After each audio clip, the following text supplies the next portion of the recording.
నమస్కారం వార్తలకి స్వాగతం నా పేరు రవి ముందుగా వార్తల్లోని ముఖ్యాంశాలు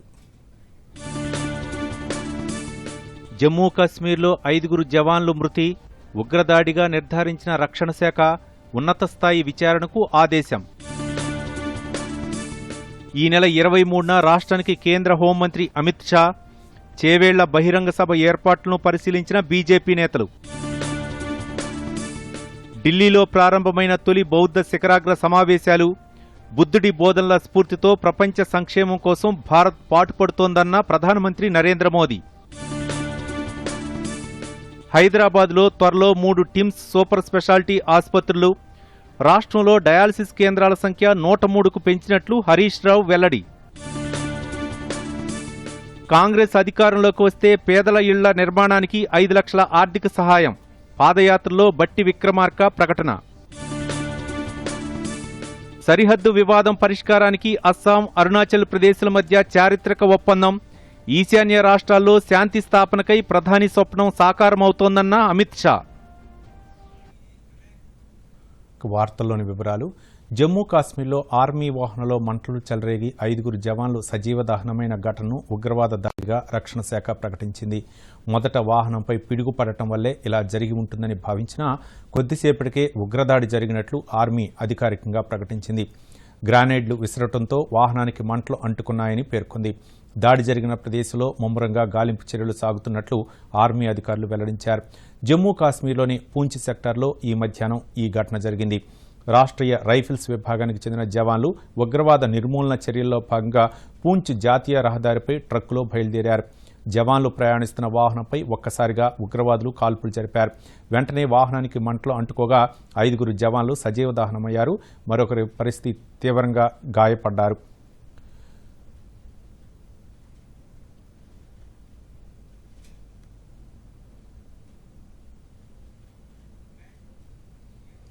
ఈ నెల 23న కేంద్ర హోంమంత్రి అమిత్ షా రాష్ట్రానికి రానున్న నేపథ్యంలో చేవెళ్లలో నిర్వహించనున్న బహిరంగ సభకు ఏర్పాట్లపై స్థానిక పార్లమెంట్ నియోజకవర్గ నేతలతో బీజేపీ రాష్ట్ర అధ్యక్షుడు బండి సంజయ్ సన్నాహక సమావేశాన్ని నిర్వహించారు ఈ సమావేశానికి చేవెళ్ల పార్లమెంటు పరిధిలోని వివిధ జిల్లాల అధ్యక్షులు కన్వీనర్లు ఇతర నేతలు హాజరయ్యారు పార్టీ సీనియర్ నేతలు ఈటెల రాజేందర్ కొండా విశ్వేశ్వరరెడ్డి తదితరులు కూడా సమావేశంలో పాల్గొన్నారు కేంద్ర మంత్రి పాల్గొనే సభకు విజయ్ సంకల్ప్ సభగా నామకరణం చేశారు ఈ సందర్భంగా బండి సంజయ్ మాట్లాడుతూ నిన్నటి వరకు వైజాగ్ స్టీల్ ప్లాంట్ బిడ్డింగ్లో పాల్గొంటామని ప్రకటించిన ముఖ్యమంత్రి కేసీఆర్ ఈ రోజు బిడ్ వేయలేదని అన్నారు బయ్యారం స్టీల్ కర్మాగారం యాన్ ఫ్యాక్టరీ నిజాం షుగర్ ఫ్యాక్టరీని పునరుద్దరిస్తామని ముఖ్యమంత్రి ఇచ్చిన హామీలన్నీ ఒట్టి మాటలేనని తేలిపోయిందని వ్యాఖ్యానించారు చేవెళ్ల పరిధిలోని 7 అసెంబ్లీ సీట్లను బీజేపీ కైవసం చేసుకోవడం ఖాయమని అన్నారు హైదరాబాద్లోని నాంపల్లి ఏరియా ఆసుపత్రిలో డయాలసిస్ కేంద్రం బ్లడ్ బ్యాంక్ అందుబాటులోకి వచ్చాయి వైద్య ఆరోగ్య శాఖ మంత్రి హరీష్ రావు వీటిని ప్రారంభించారు ఈ సందర్భంగా హరీష్ రావు మాట్లాడుతూ రాష్ట్ర ఏర్పాటుకు ముందు ఉస్మానియా గాంధీ నిమ్స్ ఆసుపత్రిలో మాత్రమే డయాలసిస్ సెంటర్లు ఉండేవని ఈ 9 ఏళ్లలో డయాలసిస్ కేంద్రాల సంఖ్యను 3 నుంచి 102కు పెంచినట్లు తెలిపారు రాష్ట్రంలో దాదాపు 12,000 మంది డయాలసిస్ చేయించుకుంటుండగా వారిలో 10,000 మందికి ఉచితంగా ప్రభుత్వం డయాలసిస్ చేస్తోందని వివరించారు దేశంలో ఎక్కడా లేని విధంగా ఆరోగ్యశ్రీ ద్వారా సింగిల్ యూజ్డ్ ఫిల్టర్లను ఉపయోగించి డయాలసిస్ చేస్తున్నట్లు చెప్పారు ఏటా 150 వరకు కిడ్నీ ట్రాన్స్ప్లాంటేషన్లు జరుగుతున్నాయని ఆరోగ్యశ్రీ కింద 10 లక్షల రూపాయల వరకు ప్రభుత్వమే భరిస్తున్నట్లు తెలిపారు గచ్చిబౌలి టిమ్స్ ఆసుపత్రిని 1000 పడకలకు పెంచుతున్నామన్నారు హైదరాబాద్లో త్వరలో 3 టిమ్స్ సూపర్ స్పెషాలిటీ ఆసుపత్రులు అందుబాటులోకి వస్తాయని మంత్రి హరీష్ రావు చెప్పారు అందాలనే ఉద్దేశంతో ప్రభుత్వం మరి ఎమ్మెల్యే గారి విజ్ఞప్తి మేరకు అటు బ్లడ్ బ్యాంకును ఇటు డయాలసిస్ సెంటర్ను ప్రారంభించుకున్నాం ముఖ్యంగా గతంలో ఆంధ్రప్రదేశ్ రాష్ట్రంలో ఉన్నప్పుడు మొత్తం తెలంగాణ ప్రాంతంలో 3 డయాలసిస్ సెంటర్లు ఉండేటివి కానీ ఈరోజు డయాలసిస్ సెంటర్ల సంఖ్యను 102కు పెంచడం జరిగింది అంటే ఎవరి నియోజకవర్గంలో అక్కడే ఏ జిల్లాకు ఆ జిల్లా ఏ ఏరియాకు ఆ ఏరియాలో డయాలసిస్ సేవలు అందుబాటులోకి తీసుకొచ్చి పేదలకు మెరుగైనటువంటి వైద్యాన్ని ఈరోజు ప్రభుత్వం అందుబాటులోకి తెచ్చింది తొలి బౌద్ధ శిఖరాగ్ర సమావేశాలు దేశ రాజధాని న్యూఢిల్లీలో ప్రారంభమయ్యాయి 2 రోజుల పాటు జరిగే ఈ శిఖరాగ్ర సమావేశాలను ప్రధానమంత్రి నరేంద్ర మోదీ ప్రారంభించారు దేశ విదేశాలకు చెందిన 180 మంది ప్రతినిధులు బౌద్ధ భిక్షువులు ఈ సదస్సులో పాల్గొంటున్నారు. ఈ సందర్భంగా ప్రధానమంత్రి నరేంద్ర మోదీ ప్రసంగిస్తూ బుద్ధ భగవానుడి బోధనల స్ఫూర్తితో ప్రపంచ సంక్షేమం కోసం భారతదేశం కొత్త కార్యక్రమాలు చేపడుతున్నట్లు చెప్పారు. గౌతమ బుద్ధుని బోధనలు శతాబ్దాలుగా లెక్కలేనంత మంది ప్రజలు ప్రభావితం చేశాయన్నారు. ఇతర దేశాలతో సాంస్కృతిక దౌత్య సంబంధాలను పెంపొందించడానికి కూడా ఈ శిఖరాగ్ర సమావేశం ఒక మాధ్యమంగా ఉపయోగపడతాయన్నారు. భారత్ నేపాల్ మధ్య బుద్ధ సర్క్యూట్ను కేంద్ర ప్రభుత్వం మెరుగుపరిచిందని చెప్పారు. బౌద్ధ సంస్కృతి కోసం ఇంటర్నేషనల్ సెంటర్ స్థాపనతో పాటు కుషీనగర్ అంతర్జాతీయ విమానాశ్రయం ఏర్పాటు ద్వారా బౌద్ధ క్షేత్రాల సందర్శన సులువైందని పేర్కొన్నారు. ఈ అమృత్ కాల్లో అనేక అంశాలపై కొత్త కార్యక్రమాలు చేపట్టడానికి అతిపెద్ద ప్రేరణ బుద్ధుడని తెలిపారు. భారతదేశం ప్రపంచానికి బుద్ధుడిని అందించిందని, యుద్ధం కాదని అన్నారు. ప్రస్తుతం ప్రపంచం ఎదుర్కొంటున్న యుద్ధం, అశాంతికి బుద్ధుడు శతాబ్దాల క్రితమే పరిష్కారాన్ని అందించాడని ప్రధాని పేర్కొన్నారు. బుద్ధుని బోధనలే భవిష్యత్తుకు మార్గమని అన్నారు. విశ్వకు సుఖీ బనానా హై तो स्व से निकलकर संसार, संकुचित सोच को त्याग कर समग्रता का ये बुद्ध मंत्र ही एकमात्र रास्ता है. आज अनेक विषयों पर विश्व में नई पहल की है और इसमें हमारी बहुत बड़ी प्रेरणा भगवान बुद्ध ही है. हमने भगवान बुद्ध के मूल्यों का निरंतर प्रसार किया है.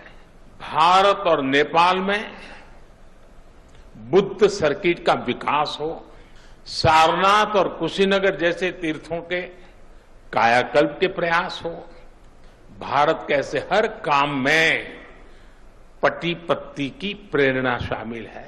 दुनिया के अलग अलग देशों में पीस मिशंस हो या तुर्की के भूकंप जैसी आपदा हो, भारत अपना पूरा सामर्थ्य लगाकर हर संकट के समय मानवता के साथ खड़ा होता है, मम भाव से खड़ा होता है.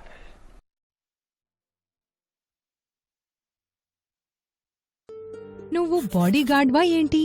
మరి నువ్వు మమ్మల్ని రక్షిస్తున్నావు. నువ్వు డాక్టర్వా ఏంటి? మరి మా ప్రాణాలు కాపాడుతున్నావు. నువ్వు టీచర్వా ఏంటి? నీ వల్లే మేము స్కూల్కి రాగలిగాం. నువ్వు కేవలం మరుగుదొడ్డివి కాదు, మా పేదవారి పాలిట గౌరవ నిలయానివి.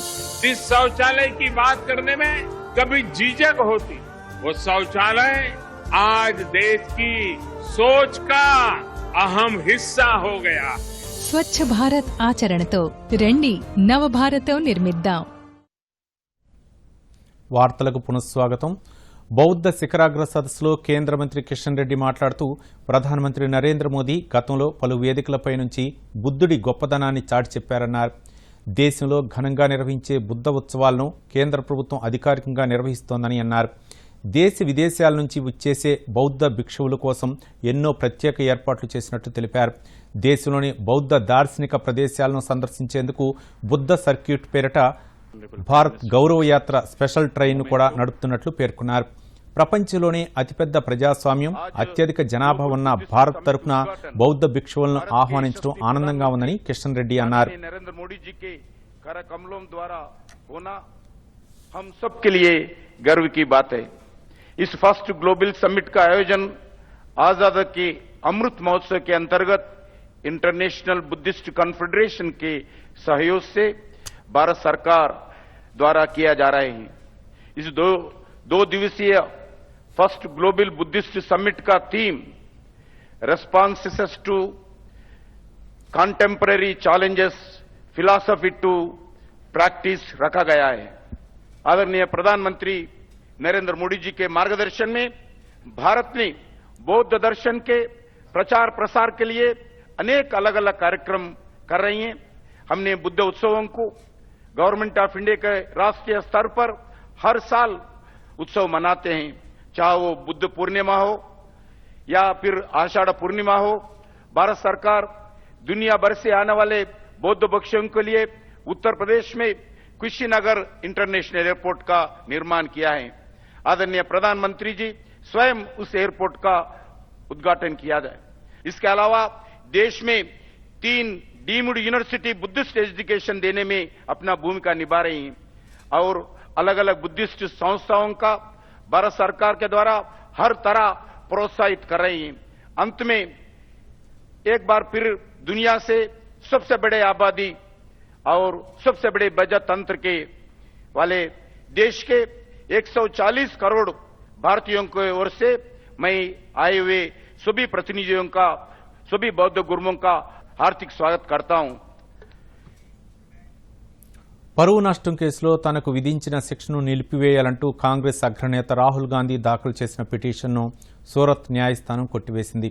2019 కర్ణాటక ఎన్నికల సమయంలో ప్రధాని మోదీ ఇంటి పేరుపై వివాదాస్పద వ్యాఖ్యలు చేసిన కేసులో మెట్రోపాలిటన్ మెజిస్ట్రేట్ కోర్టు రాహుల్ గాంధీకి 2 ఏళ్ల జైలు శిక్ష విధించిన విషయం తెలిసిందే. ట్రయల్ కోర్టు ఈ కేసులో పారదర్శకంగా విచారణ చేపట్టకుండా కఠినంగా వ్యవహరించిందని 2 ఏళ్ల జైలు శిక్ష విధించాల్సిన కేసు కాదంటూ రాహుల్ గాంధీ సెషన్ కోర్టును ఆశ్రయించారు. రాహుల్ పిటిషన్పై వాదనలు విన్న అదనపు సెషన్ కోర్టు రాహుల్ పిటిషన్ను కొట్టివేసింది. కాగా సూరత్ కోర్టులో రాహుల్ పిటిషన్ తిరస్కరణపై బీజేపీ స్పందించింది. బీజేపీ అధికార ప్రతినిధి సంబిత్ పాత్రో మీడియాతో మాట్లాడుతూ స్టే కోరుతూ రాహుల్ దాఖలు చేసిన దరఖాస్తును సూరత్ కోర్టు తిరస్కరించడం గాంధీ కుటుంబంలోని ఆహానికి పెద్ద ఎదురుదెబ్బ అని వ్యాఖ్యానించారు. చట్టం అందరికీ ఒకటేనని, ఎవరూ అతీతులు కాదని సూరత్ కోర్టు నిరూపించిందని అభిప్రాయపడ్డారు. దేశంలో రాజ్యాంగం గెలుస్తుందని, రాజవంశ రాజకీయాలు కాదని తీర్పు స్పష్టం చేసిందన్నారు. वो बच के निकल जाएंगे, वो नहीं हो पाया है. This is a, I would say, slap on the face of the arrogance of the Gandhi family. ये जो घमंड है गांधी परिवार का, और खास करके जो गांधी परिवार ये सोचती है कि हम कुछ भी कर लेंगे और हमारा कुछ नहीं बिगड़ेगा, आज सूरत के अपीलिएट कोर्ट से ये सिद्ध होता है कि कानून सबके लिए बराबर का है और कानून किसी के लिए भी अलग नहीं हो सकता है. కర్ణాటక శాసనసభ ఎన్నికల్లో నామినేషన్ల ప్రక్రియ నేటి సాయంత్రంతో ముగిసింది. చివరి రోజున పెద్ద సంఖ్యలో నామినేషన్లు దాఖలయ్యాయి. ప్రధాన పార్టీలు బీజేపీ, కాంగ్రెస్, జనతాదళ్, సెక్యులర్ పార్టీలతో పాటు స్వతంత్రుల నుంచి పెద్ద సంఖ్యలో నామినేషన్లు వచ్చాయి. శుక్రవారం నామినేషన్లు పరిశీలిస్తారు. ఏప్రిల్ 24 వరకు నామినేషన్ల ఉపసంహరణకు అభ్యర్థులకు అవకాశం ఉంటుంది. కర్ణాటకలో మొత్తం 224 అసెంబ్లీ స్థానాలకు గాను మే 10న పోలింగ్ జరగనుంది. మే 13న కౌంటింగ్ నిర్వహించి ఫలితాలు వెల్లడిస్తారు. బీజేపీ, కాంగ్రెస్ దాదాపు అన్ని స్థానాలకు అభ్యర్థుల్ని ప్రకటించాయి.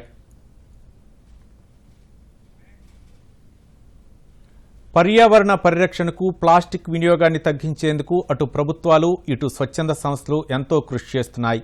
10 రూపాయలతో ఒక చక్కటి సంచి కొనుక్కోవచ్చు. అయితే ఎంతో మంది బద్ధకంతోనో లేక మరో కారణంతోనో ప్లాస్టిక్ సంచులపైనే ఆధారపడుతున్నారు. ప్లాస్టిక్ సంచుల వినియోగాన్ని అరికట్టేందుకు గ్రేటర్ హైదరాబాద్ మున్సిపల్ కార్పొరేషన్ చేతి సంచుల్ని అమ్మే యంత్రాలను అందుబాటులోకి తీసుకొచ్చింది. దీనిపై ఒక ప్రత్యేక కథనాన్ని చూద్దాం. దేశంలో ఏటా లక్షల మెట్రిక్ టన్నుల ప్లాస్టిక్ ఉత్పత్తి అవుతూ అటు పర్యావరణంపై, ఇటు మానవాళి మనుగడపై దుష్ప్రభావం చూపుతోంది. మనిషి దైనందిన జీవితంలో పెనవేసుకుపోయిన ప్లాస్టిక్ వాడకాన్ని తగ్గించేందుకు జీహెచ్ఎంసీ ఒక సరికొత్త ఆలోచనను కార్యరూపంలోకి తీసుకొచ్చింది. నగరంలో పలు ప్రాంతాల్లో చేతి సంచులు అందించే మిషన్లను ఏర్పాటు చేస్తోంది. తొలి దశలో కూకట్పల్లి జోనల్ పరిధిలోని ఐడిపిఎల్ పండ్ల మార్కెట్ వద్ద ఈ మిషన్ను ఏర్పాటు చేశారు. 10 రూపాయల నోటు లేదా నాణ్యం లేదా యూపీఐ ద్వారా చెల్లించి చేతి సంచి పొందవచ్చు. సౌరశక్తితో పనిచేసే ఈ యంత్రం నిర్వహణను ఒక ప్రైవేటు సంస్థ చేపట్టింది. దశలవారీగా నగరమంతా ఈ యంత్రాలను ఏర్పాటు చేయాలని జీహెచ్ఎంసీ భావిస్తోంది. దీనివల్ల అటు పర్యావరణ పరిరక్షణతో పాటు చేతి సంచులను తయారు చేస్తున్న స్వయం సహాయక బృందాలకు ఉపాధి లభిస్తోంది. ఈ యొక్క క్లాత్ బ్యాగ్ వచ్చేసి మంచి మెటీరియల్తో చేసిందండి. ఇప్పుడు డీమార్ట్లో అయితే దాని వాల్యూ కొంచెం ఎక్కువగా ఉంటుంది. కేవలం మేము మాత్రం 10 రూపాయలకే ఇస్తున్నాం. ఇది దీని ద్వారా కూరగాయలు కొనుక్కోవచ్చు, పండ్లు కొనుక్కోవచ్చు. మార్కెట్లో పెడితే బాగా రన్ అవుతుందని ఫస్ట్ టైం మనం బాలనగర్లో ఉషా ఫ్యాక్టరీ దగ్గర పండ్ల మార్కెట్ దగ్గర పెట్టడం జరిగిందండి. ఇది ఒక మంచి అవకాశం మాకు కల్పించారు. ఇది ఒక పేద మహిళలకి వాళ్ళ జీవనోపాధికి కూడా ఉపయోగపడుతుంది. ప్లాస్టిక్ సంచులు కాకుండా తాము ఎప్పుడూ వస్త్రంతో తయారైన సంచిని ఉపయోగిస్తానని రవి తెలియజేశారు. పళ్ళు తీసుకోవడానికి వచ్చినాను. ఇక్కడ వచ్చే వరకు మిషన్ చూసిన, ఏటీపీ మిషన్ ఉంది.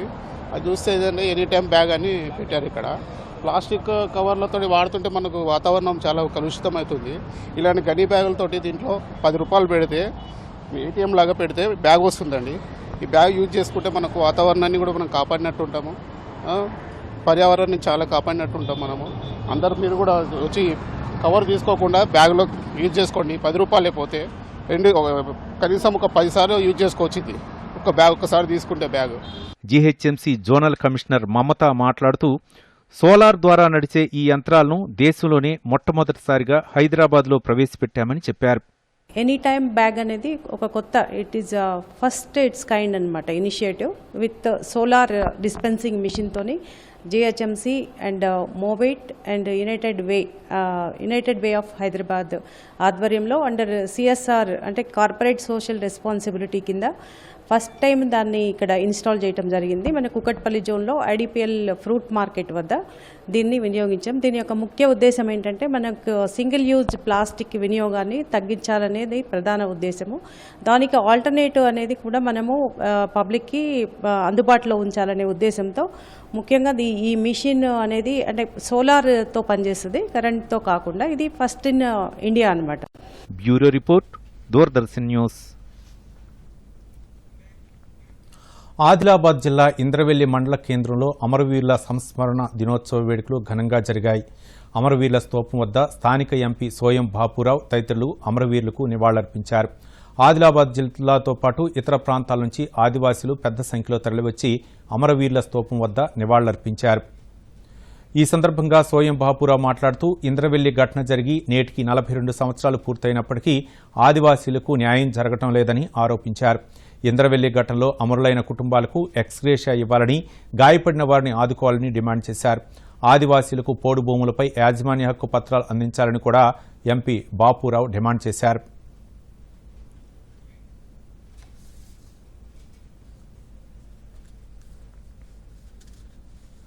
వలన ఆనాటి ప్రభుత్వాలు ఆదివాసుల మీద కాల్పులు జరిపి అనేక మందిని చంపడం జరిగింది. కాబట్టి ప్రతి నెల ఏప్రిల్ 20 తారీఖు రాగానే ప్రతి గూడెంలో కూడా ప్రతి ఒక్క ఆదివాసీ బాధపడే రోజు. అందుకోసమే ఆనాడు ఉమ్మడి ఆంధ్రప్రదేశ్లో కూడా ఈ ఆదివాసులు ఎవరైతే మరణించినారో వాళ్లకు ఏనాడు కూడా ఏమి కూడా వాళ్ళ కుటుంబాలకు సాయం చేయలేదు. ఇప్పటికైనా తెలంగాణ రాష్ట్ర ప్రభుత్వాన్ని, తెలంగాణ రాష్ట్రం వచ్చిన తర్వాత అయినా గత 7-8 సంవత్సరాలు అధికారంలో ఉండి మరి తెలంగాణ బిడ్డలు ఆనాడు మరి ఉమ్మడి రాష్ట్రంలో కాల్పుల్లో చనిపోయారు. కాబట్టి ఇప్పటికైనా ఆ కుటుంబాలను ఆర్థికంగా ఆదుకోవాలని కూడా భారతీయ జనతా పార్టీ డిమాండ్ చేయడం జరుగుతుంది. భూమి మీద ఉన్న వాళ్ళ హక్కుల కోసం కొట్లాడినందుకు వాళ్ళ మీద బుల్లెట్ల వర్షం కురిపించి ఎంతో మంది బలైతే ఈరోజు అదే ఇంద్రవల్లిలో అమరులైన ఆ వీరులకు, వీరనారీలకు నివాళులు అర్పించడానికి వైఎస్ఆర్ తెలంగాణ పార్టీ తరఫున రాజశేఖర్ రెడ్డి బిడ్డ ఇంత దూరం ప్రయాణం చేసి మనస్ఫూర్తిగా ఈ వీరులకు నివాళులు అర్పిస్తున్నాం.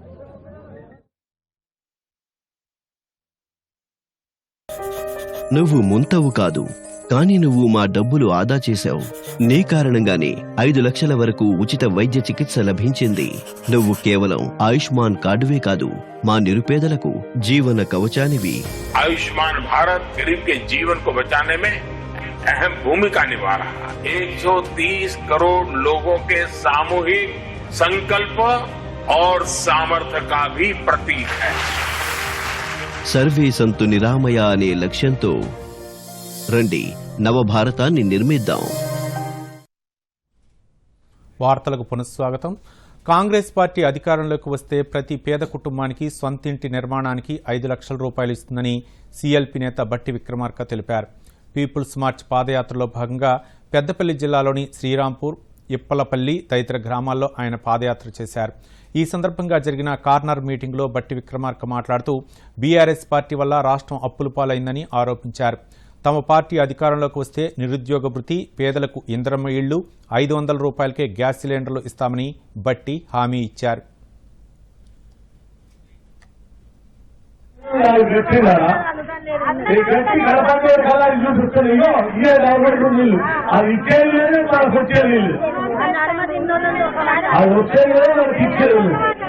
ఏంటంటే డ్రాప్ ఇస్తున్నాను, అది ఎవరైనా ఒకసారి కడతాడు, ఒకసారి డ్రాప్ ఇస్తాడు.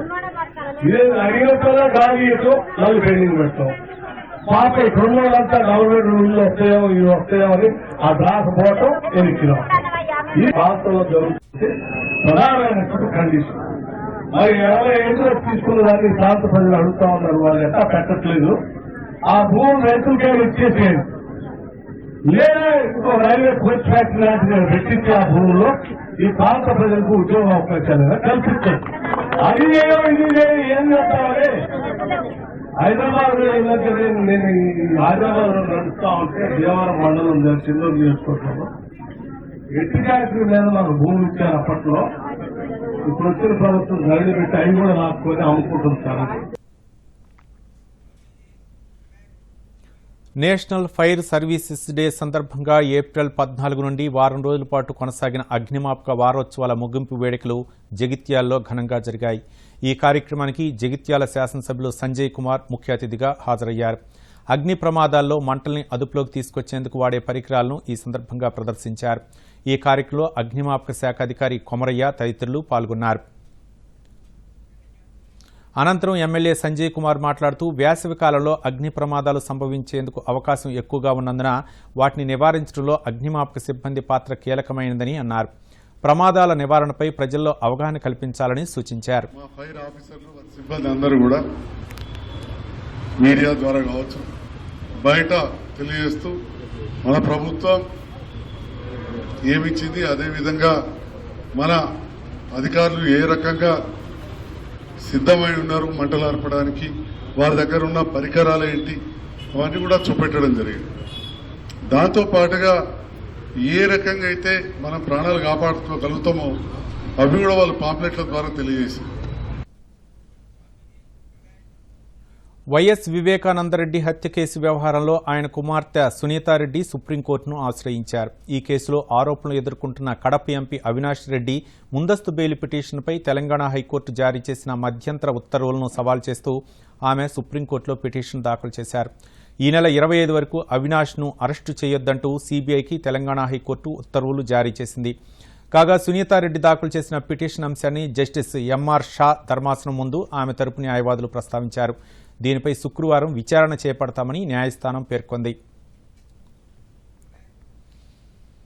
టీఎస్పీఎస్సీ పేపర్ లీకేజ్ వ్యవహారంపై వచ్చే 10 రోజుల్లో రాష్ట్రంలోని పలు ప్రాంతాల్లో నిరుద్యోగ ర్యాలీలు, బహిరంగ సభలు నిర్వహించాలని తెలంగాణ కాంగ్రెస్ పార్టీ నిర్ణయించింది. ఏప్రిల్ 24న ఖమ్మం, 26న ఆదిలాబాద్, 28న నల్లగొండ, 30న మహబూబ్ నగర్, మే 1న రంగారెడ్డి జిల్లాల్లో నిరుద్యోగ ర్యాలీలు నిర్వహిస్తున్నట్లు party working president Mahesh Kumar Goud ఒక ప్రకటనలో తెలియజేశారు. ఈ ర్యాలీలకు పార్టీ ముఖ్య నేతలు హాజరవుతారని అన్నారు.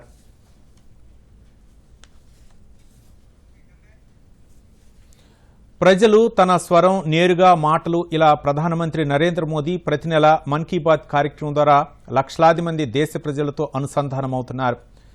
ప్రజా బాహుళ్యంలో ఎంతో ప్రాచుర్యం పొందిన ఈ విశిష్ట కార్యక్రమం ఈ నెలలో ఒక మైలురాయిని అందుకోబోతోంది.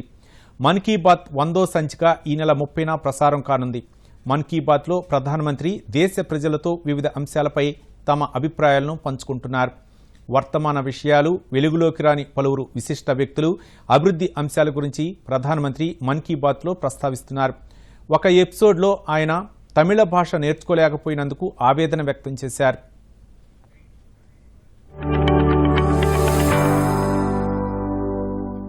कुछ दिन पहले हैदराबाद की अपर्णा रेड्डी जी ने मुझसे ऐसा ही एक सवाल पूछा.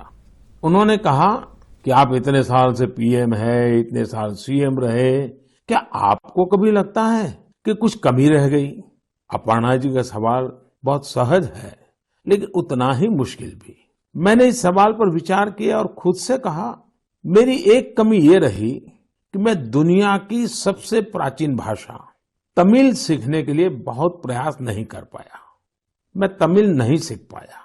यह एक ऐसी सुंदर भाषा है जो दुनिया भर में लोकप्रिय है।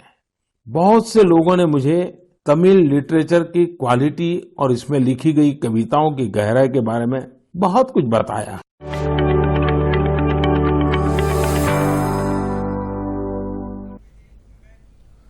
దీర్ఘకాలం పాటు ఉన్న సరిహద్దు వివాదాన్ని పరిష్కరించే దిశగా అసోం, అరుణాచల్ ప్రదేశ్ రాష్ట్రాలు చారిత్రక ఒప్పందాన్ని కుదుర్చుకున్నాయి. కేంద్ర హోంమంత్రి అమిత్ షా సమక్షంలో ఈ ఒప్పందం కుదిరింది. ఒప్పందంపై ఆయా రాష్ట్రాల ముఖ్యమంత్రులు సంతకాలు చేశారు. కేంద్ర న్యాయశాఖ మంత్రి కిరణ్ రిజిజు, హోంశాఖ ఉన్నతాధికారులు ఈ కార్యక్రమంలో పాల్గొన్నారు. ఈ ఒప్పందంతో అసోం, అరుణాచల్ ప్రదేశ్ల మధ్య 700 కిలోమీటర్ల ఉన్న సరిహద్దు వివాదంపై సమసిపోయినట్లేనని హోంమంత్రి అమిత్ షా తెలిపారు. ఈ ఒప్పందం సాకార సమైక్యకు చక్కని ఉదాహరణని అన్నారు. రాష్ట్రాల మధ్య వివాదాలను పరిష్కరించేందుకు ఒక రోడ్ మ్యాప్ను ఈ ఒప్పందం సూచిస్తుందని అన్నారు.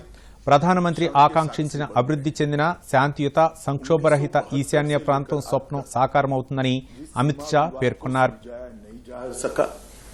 लोकल कमीशन की रिपोर्ट 72 से अब तक अलग अलग स्तर पर कभी सरकारों में, कभी अदालतों में विवाद से ग्रस्त रही, वो रिपोर्ट को एक प्रकार से పశ్చిమాసియా దేశం యమన్లో తీవ్ర విషాదం నెలకొంది. ఆ దేశ రాజధాని సనాలోని ఓల్డ్ సిటీలో తొక్కిసలాట జరిగి 85 మందికి పైగా మృత్యువాత పడ్డారు. వందల సంఖ్యలో ప్రజలు గాయపడ్డారు. క్షతగాతులను వివిధ ఆసుపత్రులకు తరలించి వైద్యం అందిస్తున్నారు. ఓ సంస్థ చేపట్టిన రంజాన్ ఆర్థిక సాయం తీసుకోవడానికి భారీగా జనం ఎగబడ్డారు. దీంతో అక్కడ ఒక్కసారిగా తొక్కిసలాట జరిగింది. ఈ ఘటనకు బాధ్యులను చేస్తూ 2 నిర్వాహకులను పోలీసులు అదుపులోకి తీసుకున్నారు. స్థానిక అధికారులతో సమన్వయం లేకుండా ఆర్థిక సాయాన్ని సరిగ్గా పంపిణీ చేయకపోవడం వల్లే ఈ ఘటన చోటు చేసుకుందని తిరుగుబాటు సంస్థ హౌతీ ఆధ్వర్యంలో నడిచే అంతర్గత మంత్రిత్వ శాఖ తెలిపింది. మరోవైపు సాయుధ హౌతీ తిరుగుబాటుదారులు ప్రజలను నియంత్రించేందుకు గాలిలోకి కాల్పులు జరిపారని ప్రత్యక్ష సాక్షులు తెలిపారు. ఈ కార్యక్రమానికి హాజరైన ప్రజలు భయాందోళనకు గురై పరుగులు తీయడంతో ఒక్కసారిగా తొక్కిసలాట జరిగిందని పేర్కొన్నారు.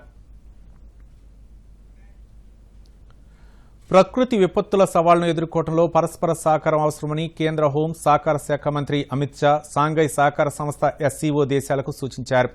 ప్రకృతి విపత్తులు, అత్యవసర పరిస్థితులను ఎదుర్కోవడంపై ఢిల్లీలో జరిగిన SCO సమావేశంలో కేంద్ర హోంమంత్రి పాల్గొని ప్రసంగించారు. ఈ సందర్భంగా అమిత్ షా మాట్లాడుతూ ప్రకృతి విపత్తుల నిర్వహణ, వాటి వల్ల కలిగే ప్రమాదాలను తగ్గించడంపై భారత్ అత్యంత ప్రాధాన్యమిస్తోందని చెప్పారు. ఈ దిశగా SCO సభ్య దేశాలతో తనకున్న నైపుణ్యాన్ని పంచుకునేందుకు భారత్ సిద్ధంగా ఉన్నట్లు స్పష్టం చేశారు. జన సముదాయాన్ని కేంద్ర బిందువుగా చేసుకుని తుఫాన్ల వల్ల కలిగే నష్టాలను భారత్ గణనీయంగా తగ్గించగలిగిందని చెప్పారు. దీనిని ప్రపంచ దేశాలు కూడా గుర్తించాయన్నారు. విశ్వాస దోహద చర్యలు, సమిష్టి బాధ్యత, సమాచార మార్పిడి, సామర్థ్యాల పెంపు, నూతన టెక్నాలజీ వినియోగం, వీటి ద్వారా విపత్తులను సమర్థంగా ఎదుర్కోగలుగుతామని అమిత్ షా పేర్కొన్నారు. రక్షణ శాఖ మంత్రి రాజ్నాథ్ సింగ్కు కోవిడ్ సోకింది. దీంతో ఆయన ఈరోజు ఢిల్లీలో వైమానిక దళాల కమాండర్ల సమావేశానికి హాజరు కాలేకపోయారు. ప్రస్తుతం రక్షణ శాఖ మంత్రి స్వల్ప వైరస్ లక్షణాలతో హోం క్వారంటైన్లో ఉన్నారు. వైద్యుల బృందం ఆయనకు పరీక్షలు నిర్వహించి విశ్రాంతి తీసుకోవాల్సిందిగా సూచించింది. దేశంలో గత 9 ఏళ్లలో వంట గ్యాస్ వినియోగదారుల సంఖ్య గణనీయంగా పెరిగింది. 2014 ఏప్రిల్లో LPG వినియోగదారుల సంఖ్య 14.52 కోట్లు ఉండగా ఇది ప్రస్తుతం 31.36 కోట్లకు చేరుకుంది. ప్రధానమంత్రి ఉజ్వల యోజన పథకం వల్ల అదనంగా 17 కోట్ల మందికి వంట గ్యాస్ అందుబాటులోకి వచ్చింది. ఈ పథకం కింద ఈ ఏడాది జనవరి వరకు 9.58 కోట్ల గ్యాస్ కనెక్షన్లు లబ్ధిదారులకు అందజేశారు. అంతేకాకుండా లబ్ధిదారులకు 12 సిలిండర్లపై ఈ ఏడాది ₹200 చొప్పున రాయితీ ఇవ్వాలని కేంద్ర కేబినెట్ ఇటీవల నిర్ణయించింది. ఉజ్వల యోజన పథకం వల్ల దారిద్ర్య రేఖ దిగువన ఉన్న 3.7 కోట్ల మంది మహిళలకు గ్యాస్ పొయ్యిలు ఉచితంగా అందుబాటులోకి వచ్చాయని ప్రపంచ ఆరోగ్య సంస్థ నివేదిక తెలియజేసింది. దీనివల్ల వారి ఆరోగ్యం మెరుగవటమే కాకుండా వంటగదులను పొగ లేకుండా చేయటం వల్ల పర్యావరణానికి కూడా ప్రయోజనం కలిగిందని WHO తెలిపింది.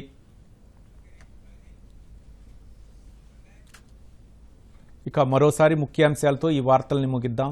నమస్కారం. దూరదర్శన్ యాదగిరి వార్తలను ఇప్పుడు సోషల్ మీడియాలో కూడా చూడవచ్చు. యూట్యూబ్ అయితే DD న్యూస్ తెలంగాణ, ట్విట్టర్ అయితే DD news Telangana @DD Yadagiri news, మరి ఫేస్బుక్ అయితే DD న్యూస్ తెలంగాణలో చూసి సబ్స్క్రైబ్ చేసి లైక్ చేయండి, షేర్ చేయండి. జమ్మూ కాశ్మీర్లో 5 జవాన్లు మృతి, ఉగ్రదాడిగా నిర్ధారించిన రక్షణ శాఖ ఉన్నత స్థాయి విచారణకు ఆదేశం.